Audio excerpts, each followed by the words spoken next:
Now, there's music everywhere. Like, I live here in Chapinero, and hello everyone, my name is Edu, and this is Ready Go Expat. In October 2021, I moved to Bogota, the capital of Colombia. And in today's video, I want to share with you my first impressions living in Bogota. Ready? Go.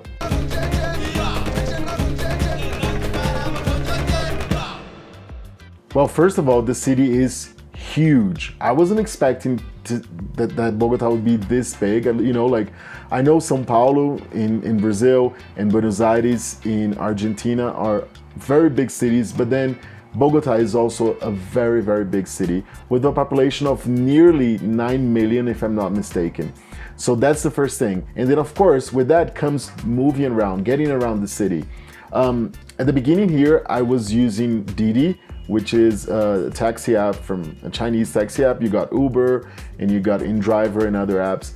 And it just didn't work when I wanted to cross the city from south to north because the traffic jams are just huge everywhere. Like, and it's not about rush hour.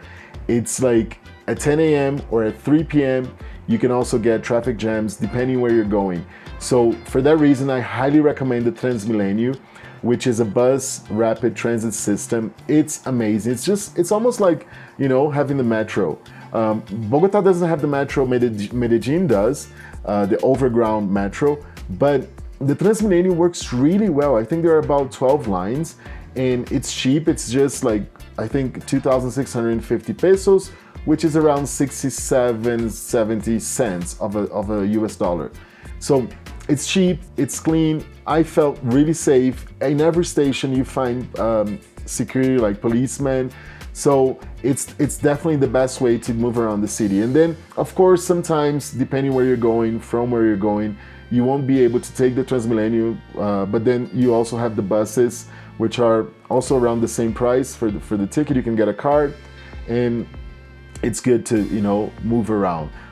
Be careful with, of course, your belongings wherever you are, because, you know, you're gonna see that like a lot of people use their phones when they're in the Transmilenio on a bus. I use my phone, but just, you know, watch out for, you know, because it's a big city.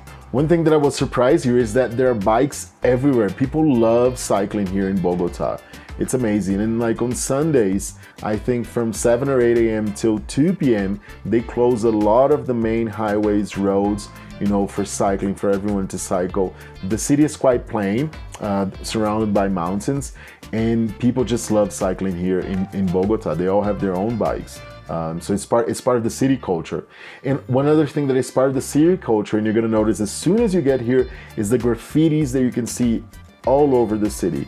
You know, you get that in Medellin as well, but then in Bogota, I think I read somewhere it's one of the best cities in the world, top 10 or something, to see street art and graffiti.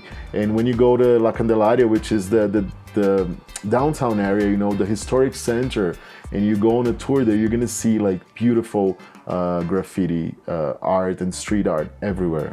In my first weeks here, when I was like, as I said, taking, you know, Didi, Uber, and going to places, I talked to some of the Uber drivers, and they were telling me, they were asking me what I thought about Colombia, about Bogota and everything, and I thought it was like, I felt safer here than I felt in Brazil, and I like the weather, the culture, the food, you know, the people are very friendly.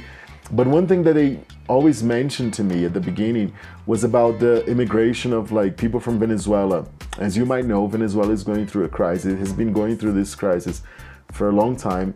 And Colombia, it's estimated that there are about 2 million Venezuelans living here in Colombia. I'm not sure about the number, but of course you can see a lot of them when you're taking a bus, when you're walking through certain areas.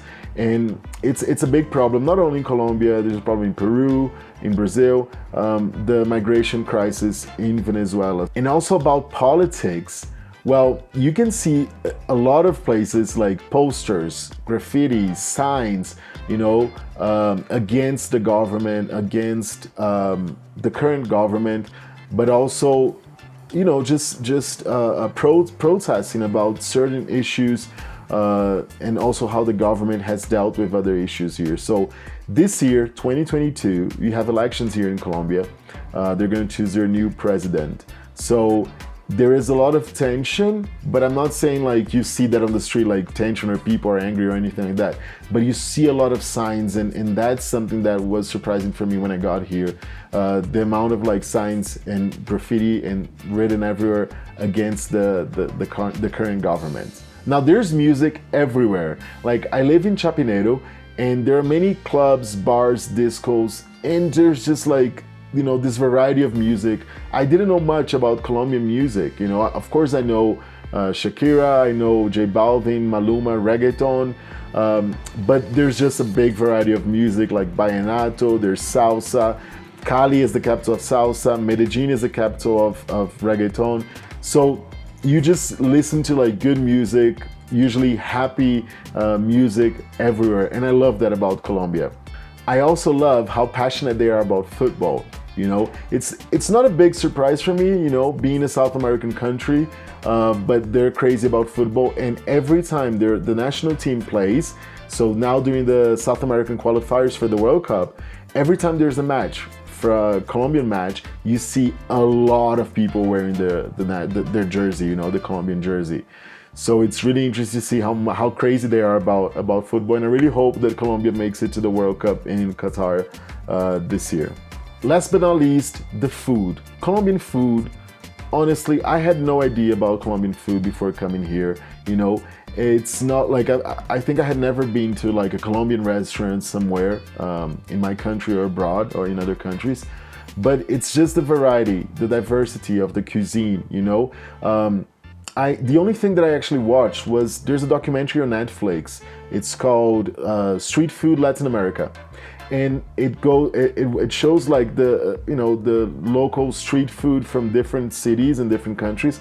Bogota is one of them. It's a 30-minute episode. You should definitely watch it because it shows the ajiaco, the bandeja paisa, the asado, and you know, the Caribbean cuisine, the coast, the cuisine in Bogota, which is quite cold. The city is quite cold, so the cuisine is a bit different. And you have the paisa cuisine from Medellin and other areas as well. Of course, the coffee. I don't even need to say like how amazing it is.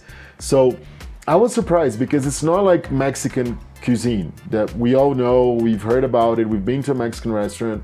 But it's definitely a very rich cuisine, and you should definitely try all the dishes. They love potatoes in their dishes, and they love avocado. So you see a lot of their dishes have avocado, or they have some guacamole, and they have potatoes, or a different kind of like potatoes in their dish. So it's also very, very interesting. So that's definitely something you should try. Anything else you want to know about Colombia? Well, let me know in the comments below, and perhaps I can make a video explaining it and showing it here. Okay? I'll see you next time.